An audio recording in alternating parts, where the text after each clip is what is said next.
위기의 백종원 씨 이야기입니다. 연일 다양한 구설에 최근 오르고 있는 백종원 대표죠.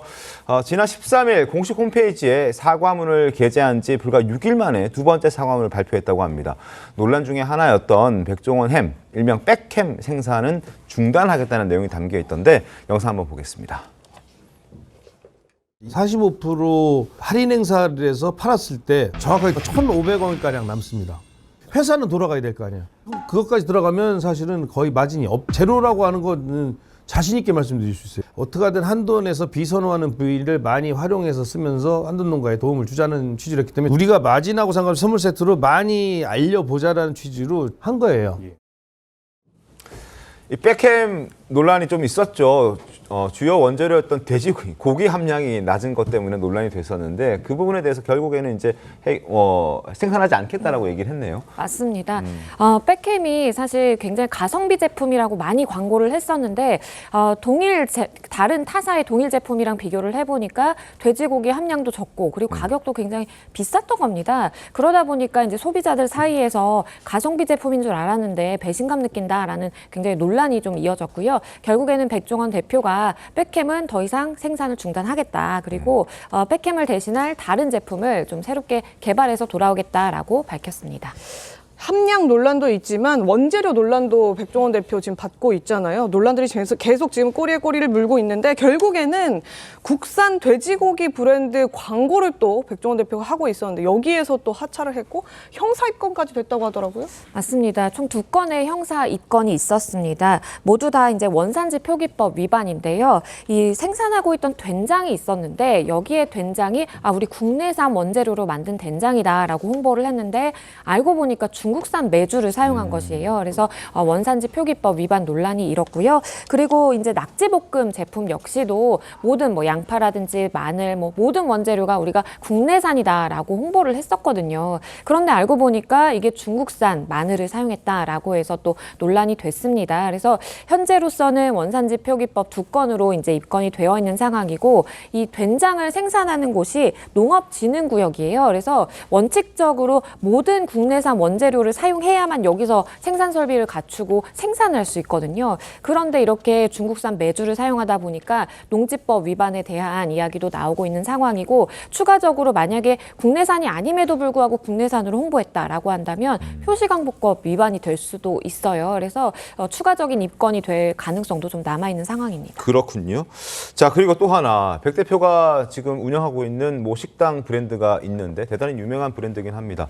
근데 여기에서 비공개 카페를 통해서 직원들의 블랙리스트를 게시판에 운영했다? 이런 얘기들이 있던데 이건 어떻게 된 겁니까? 그렇죠. 이 카페의 경우에는 2017년부터 개설이 돼서 운영을 해오고 있고 점주들이 이야기를 하기로는 이 더본코리아에서 운영을 하는 카페다라고 이야기를 합니다. 그래서 브랜드에서 본사에서 뭔가 공지를 내릴 사항이 있다라든지 그럴 때 이용하는 카페인데 어느 날 들어가 보니까 이 직원 블랙리스트라는 이 카테고리가 하나 다시 생겼다라는 거예요. 네. 그래서 이게 뭔가 하고 들어가 보니까 실제 점주들이 직원들의 이제 블랙리스트를 작성한 흔적이 남아 있는 것입니다.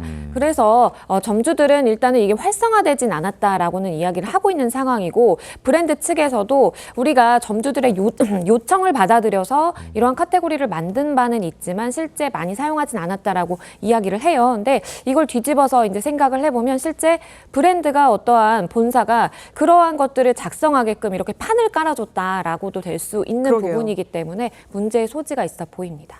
점주가 이제 스스로 이제 본인의 본인의 가게를 운영하기 위해서 관리 작성했다라고 하면 그렇게 볼 여지도 있겠지만 이게 만약에 한 점포가 아니고 여러 점포에서 이런 블랙리스트를 운영했다면 분명히 이제 본사의 어떤 지침이 있기 때문에 이런 행위들을 했을 것이고 그렇게 되면 이 본사의 주인인 백종원 대표도 알고 있었을 것이다라는 얘기가 되는 거잖아요. 그렇습니다. 이걸 모르기에는 사실 쉽지 않아 보여요. 왜냐하면 백종원 대표의 어떤 결재가 있어야만 그러한 카페를 운영하는 데 있어서 어떻게 방침이라든지 이런 것들이 정해지기 때문인데요. 이것이 이제 그냥 도의적으로 비판할 문제가 아니라 법 위반의 소지도 있습니다. 네. 근로기준법에 따르면 취업을 제한시킬 목적으로 방해할 목적으로 이렇게 뭔가 명단을 만들어서 공유한다라든지 이런 행위에 대해서 형사처벌하고 있거든요. 그래서 사실 문제가 될 수 있는 것이 것이고 요식업계에서 이러한 블랙리스트를 작성하는 것이 또 관행이다라는 측면으로 또 이야기가 나온 부분이 있었는데 실제 요식업을 운영하는 많은 이제 점주들이 우리는 이런 거 처음 본다라고 또 이야기를 하기 때문에 이 말이 엇갈리고 있는 그런 상황입니다. 그래서 만약에 이 부분까지 입건이 된다면 근로기준법 위반으로 처벌이 가능한 소지가 있기 때문에 대응을 좀 잘해야 될 것 같습니다. 알겠습니다. 백종원 대표 상당히 우리나라 자영업자들에게 영향력이 좀 있는 인물이고 또 셀럽이잖아요. 방송 출연을 통해서 또 큰 인기를 얻은 사람이기도 한데 이런 논란이 발생하는 게 사실 좀 보는 사람들 입장에서는 실망스러울 수밖에 없을 것 같습니다. 그리고 백 대표의 입장에서는 어떻게든 이 구설을 좀 잠재우고 다시 한번 좀 뭐 대처를 좀 해야 될 것 같은데 어떤 입장을 좀 갖고 있나요, 백 대표는? 조금 뒤늦기는 했지만 지금 회사에서 생산하는 모든 전 제품에 대해서 어떻게 원산지 표기가 되어 있는지, 광고가 되고 있는지 다 이제 최종적으로 점검을 하겠다라고 밝힌 상황이고요. 그리고 외부 인사로 마련된 어떠한 뭐 감사 기구를 만들어서 네. 상시적으로 우리가 이렇게 감사할 수 있도록 하겠다라고 이야기를 하고는 있는 상황입니다. 그래서 이 더본코리아의 주가도 굉장히 많이 하락했는데 이러한 부분들이 과연 이제 주가 상승의 또 요인이 될지도 지켜봐야 될 부분입니다.